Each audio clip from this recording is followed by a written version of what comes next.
আসসালামু আলাইকুম, welcome back to my channel. আমি রিক্তা আছি আপনাদের সাথে নতুন আরও একটি রেসিপি নিয়ে। আজ আমি তৈরি করব আমের আচার। একদম গ্রামের স্টাইলে আমি এটা তৈরি করব। আর আমার আজকের ভিডিওটি যদি আপনাদের ভালো লাগে তাহলে অবশ্যই আমার চ্যানেলটিকে সাবস্ক্রাইব করবেন, কমেন্টস করবেন, প্লিজ একটা লাইক দিয়ে ভিডিওটি দেখবেন আর শেয়ারও করতে পারেন। আমি আমগুলো একটু ধুয়ে নিয়েছি, যেগুলো আমি আচার দেব। পরবর্তীতে আর আমি এতে কোনো পানি ব্যবহার করব না, তার জন্য আমি ধুয়ে নিয়েছি। আর এটা কাঁচা আম দিয়েই তৈরি করলে ভালো হয়। আর যে আমের বিচি গেঁথে গেছে সেই আম দিয়ে আচারটা দিলে আরও বেশি ভালো হয়, তাহলে গলে না। আমি এর ভিতরে সরিষা বাটা দিয়ে দিয়েছি। এখন দিয়ে দিয়েছি আমি রসুন বাটা আর কয়েক টুকরা রসুন, আস্ত রসুন আমি দিয়ে দিয়েছি এর ভিতরে। দিয়ে আমি সমস্ত উপকরণই আমি একসাথে মিশিয়ে তারপরে আমি এই আচারটা দিয়ে, আসলে ভালো লাগে এভাবে খেতে। আর এখন আমি দিয়ে দিয়েছি লবণ,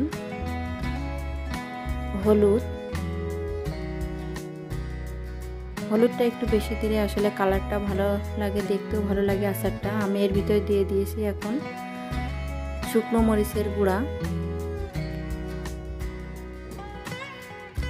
আর দিয়েছি চিনি।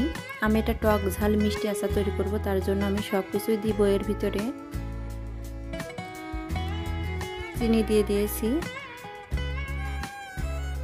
আর এখন আমি দিয়ে দিব সরিষার তেল।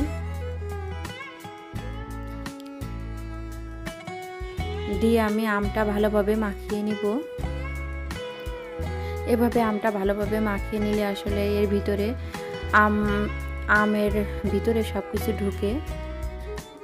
আর এটা রোদে শুকালে তো এর ভিতরে একটা গ্রান্ড, এর ভিতরে সব কিছু যায়, আবার গ্রান্ডও বের হয়। আসলে এভাবে আমের আচারটা দিলে ভালো লাগে খেতে। আমি যতবার দিয়েছি আসলে অনেক ভালো লাগে খেতে। আমি রোদে শুকাইছি, এই যে নিয়ে চলে আসছি। এখন আমি শুকনো মরিচ একটু টেলে নিব।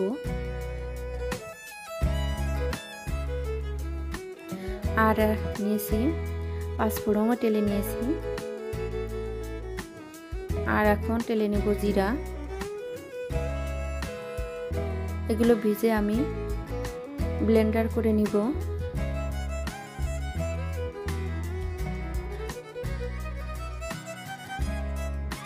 এই যে আমি ব্লেন্ডার করে নিয়েছি সবগুলো, একবার মিহি করে নিয়ে নিই। মিহি করলে আসলে ভালো লাগে না।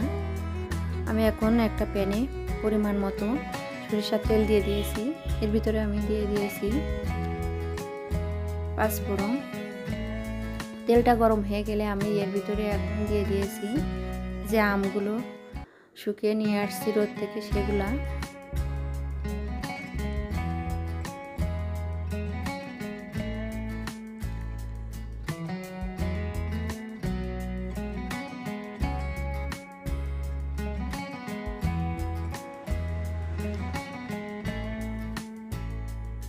আমের কালারটাও ভালো হয়েছে, দেখলে বোঝা যায় আসলে।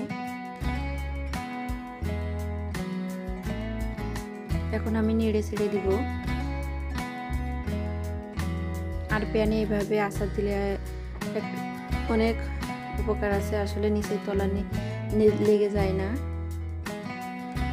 এটা উপকার আসলে কড়াইতে দিলে লেগে যায়, কিন্তু প্যানে আচারটা দিলে ভালো হয়, নিচে লেগে যায় না, ভালোভাবে আচারটা তৈরি করা যায়।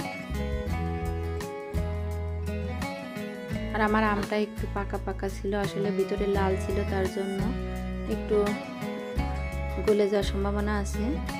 আমি এখন এর ভিতরে দিয়ে দিয়েছি যে টেলে রাখছিলাম শুকনো মরিচের গুঁড়া, সেটা দিয়ে আমি নেড়ে চেড়ে নিব। আর এখন দিয়ে দিয়েছি আমি এর ভিতরে পাঁচফোড়ন গুঁড়া করে রাখছিলাম সেটা, আর জিরা ফাঁকি দিয়ে আমি আরও কিছুক্ষণ রান্না করে নিব।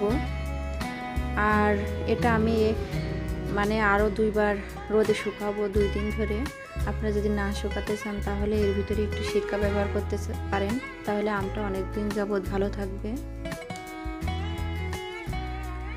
যে আমার আমের আচারটা তৈরি, আমি উপর থেকে আর একটু জিরার গুঁড়া দিয়ে দিয়েছি। আর একটু পাঁচফোড়নের গুঁড়া। এভাবে আমের আচারটা দিলে আসলে খিচুড়ির সাথে অনেক ভালো লাগে। আপনারা সবাই ভালো থাকবেন। ভিডিওটি ভালো লাগলে অবশ্যই একটা লাইক দিবেন। খুদা হাফেজ।